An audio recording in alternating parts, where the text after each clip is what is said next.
Sebanyak 13 peserta dari berbagai daerah di Sulawesi Selatan mengikuti Open Mic Challenge Makassar 2026 yang berlangsung di Warkop Enreko, Jalan Bougainville, Kota Makassar. Peserta tidak hanya berasal dari Kota Makassar saja, tetapi juga datang dari Goa, Takalar, Bantaeng, Parepare, hingga Pindrang. Mereka membawakan beragam materi konyol, mulai dari pengalaman lucu hingga pengalaman memalukan dengan gaya komedi masing-masing.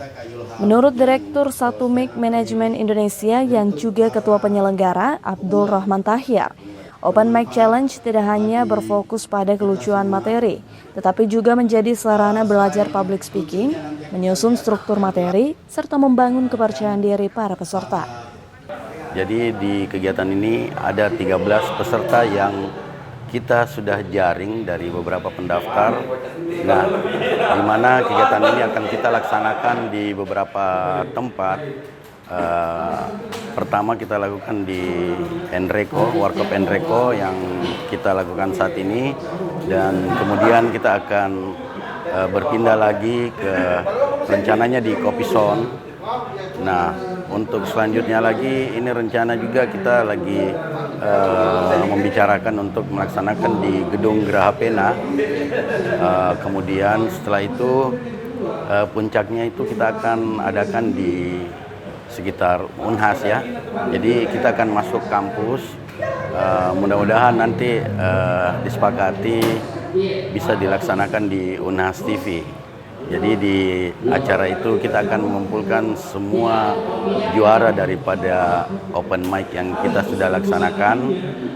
Tentunya di situ akan kita beri nama Grand Opening Challenge Makassar 2026. Arman menjelaskan Open Mic Challenge Makassar akan dilaksanakan secara berkala di sejumlah lokasi sebelum memasuki babak puncak yang mempertemukan para juara dari setiap seri kompetisi.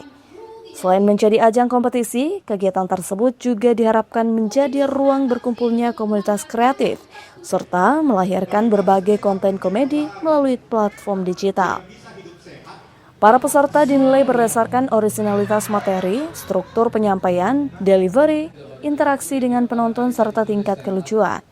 Dua dewan juri yakni Iwan Sukarana dan Reski Mulyadi menetapkan Akbar Kacici sebagai juara pertama, Baharudin sebagai juara kedua, dan Ade Sulmi Indrajat sebagai juara ketiga. Melalui Open Mic Challenge Makassar 2026, penyelenggara berharap semakin banyak anak muda berani menampilkan ide dan kreativitasnya di atas panggung. Dan Kota Makassar diharapkan mampu melahirkan komika-komika baru yang dapat berkembang dan bersaing di tingkat nasional. Beni Septiani Samuel, Unhas TV.